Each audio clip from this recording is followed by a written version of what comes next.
If you're like me, you started with this. And then after you got sick of replacing shop vac filters, you added this.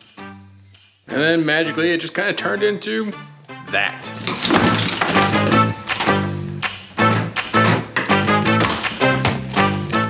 Hello everyone, my name is Terry. And if you're in a similar situation that I just showed, then you are in the right place. So, just like everyone, I wanted a better solution than that pile of hoses that you saw and daisy chained together. It's where we all start. There's nothing wrong with it. It works fine.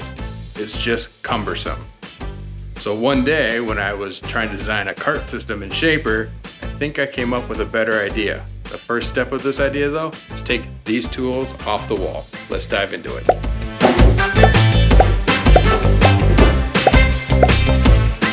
Blank canvas.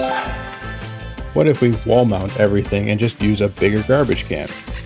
So that's what I did earlier this year during the Home Depot's competing Prime Day sale or Dads and Grads sale, whatever it was. I picked up a DeWalt wall mounted shop vac. Because it was on sale, it's slightly cheaper than what it is on Amazon normally. Either way, I'll post a link, it's down below. I chose this model specifically because it was a smaller unit but still powered by a wall outlet. A lot of the competing smaller units are powered by the 20 or 18 volt batteries, which are way less powerful. As a bonus, it has accessory storage and a remote, so immediately this is way more convenient than the old shop vac.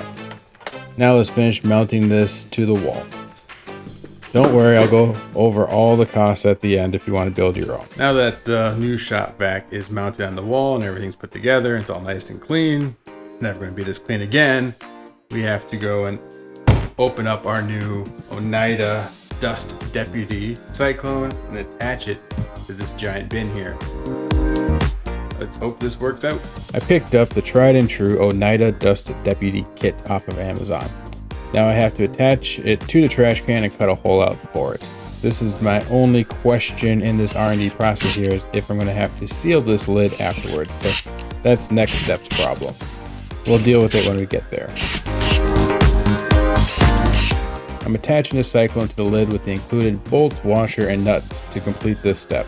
The last step in the process is to cut a hole for the sawdust to go through.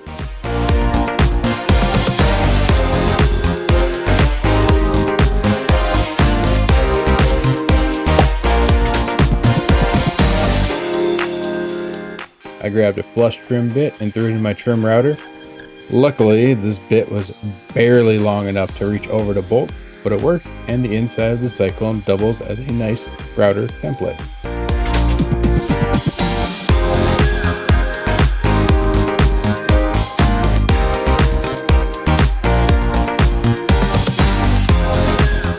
Now that we have the shop vac mounted and the dust collector built, we need to connect them together.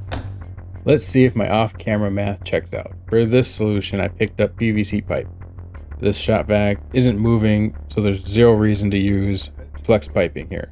The general consensus is that a 90-degree bend in dust collection is bad, and to use two 45-degree bends when you need to make a turn. This is such a short distance, I don't know if there'll be any performance difference or not, but it was an extra $2 for an extra 45-degree bend, so I splurged. I had to sand down the outside of the PVC pipe that goes into the shop vac so it would fit, and then I changed my mind on the layout, so I cut a new middle section to fit and set it all up. At this point, I'm unsure on where I'll have to seal versus where friction fit will be good enough, but this will be a little bit of trial and error in the upcoming testing.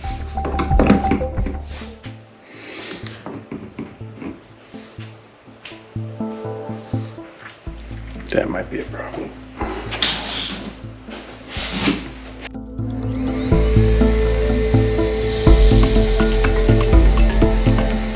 I did a quick test run here.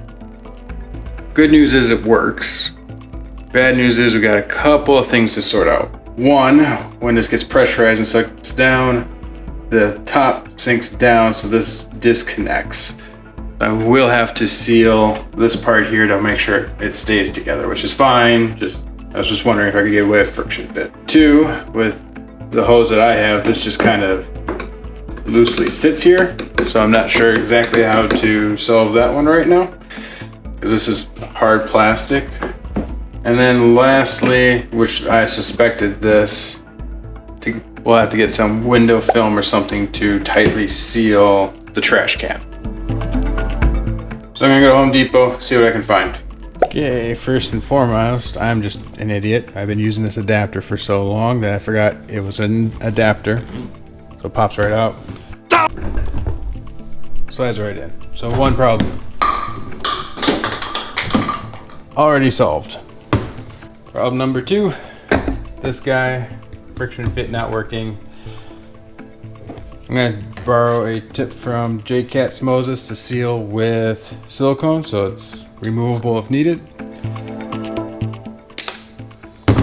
So let's go do that.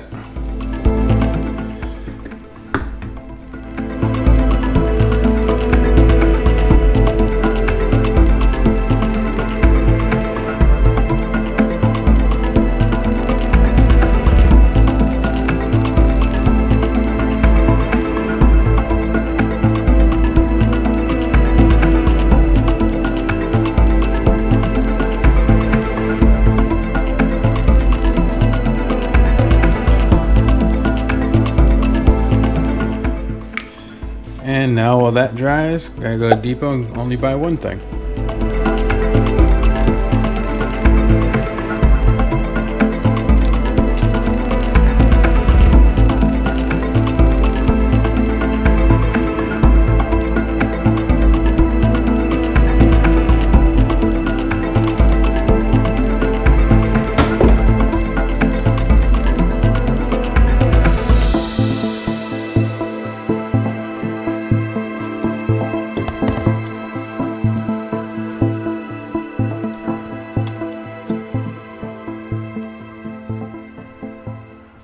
The seal has had enough time to dry, so let's wire everything up and give this a second shot.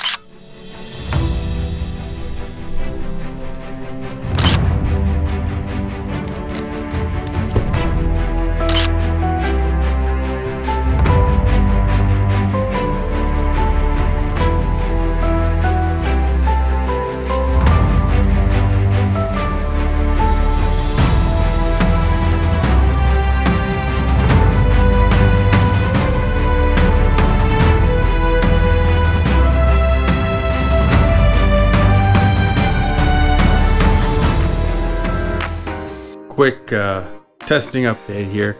I previously had this trash can from just needing extra trash options in the garage.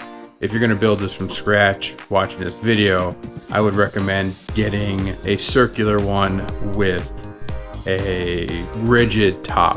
One thing I have noticed now that we got the weather stripping in here to seal it, because it's a square, it's not even pressure being put on the corners, so it does leak out a little bit in the front 2 corners. Overall, performance is fine without anything extra with that, but I have noticed it is more powerful if you clamp those 2 corners. So it's just something to keep in mind if you already have a trash can that's square shaped versus circular shaped.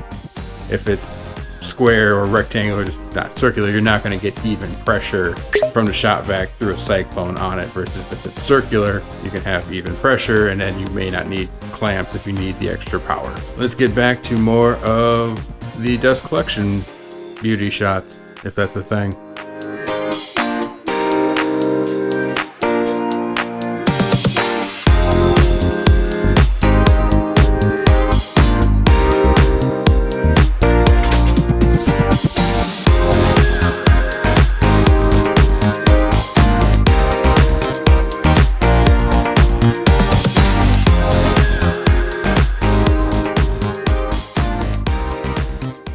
Cleaning up after woodworking is fine, but let's see how it does with the big boy here.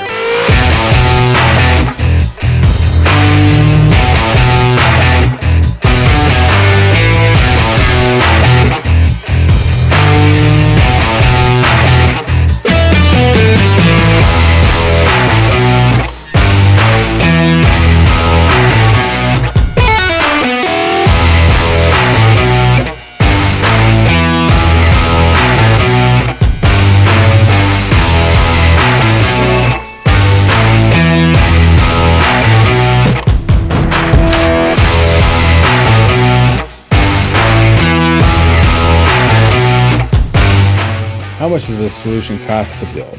So the Dewalt Shop Vac with all the accessories that you saw, including the wall mount, was $199.99.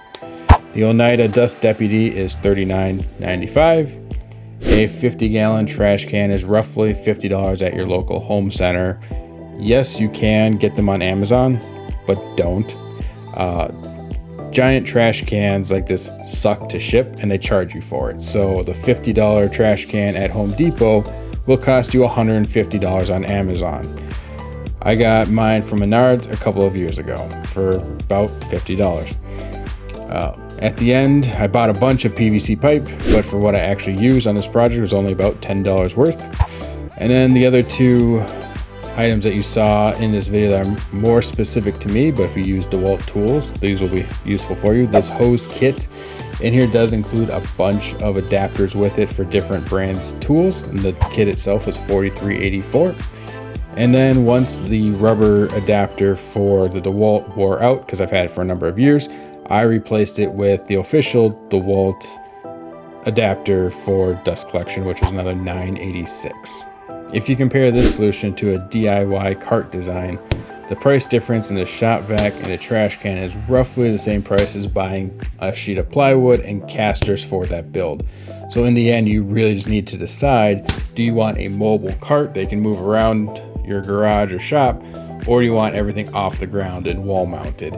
Either way, what you spend out of pocket to build either solution will be roughly half the amount that it would cost you to get into like a Festool dust separator or something from one of their competitors. I'm super happy with the way this turned out.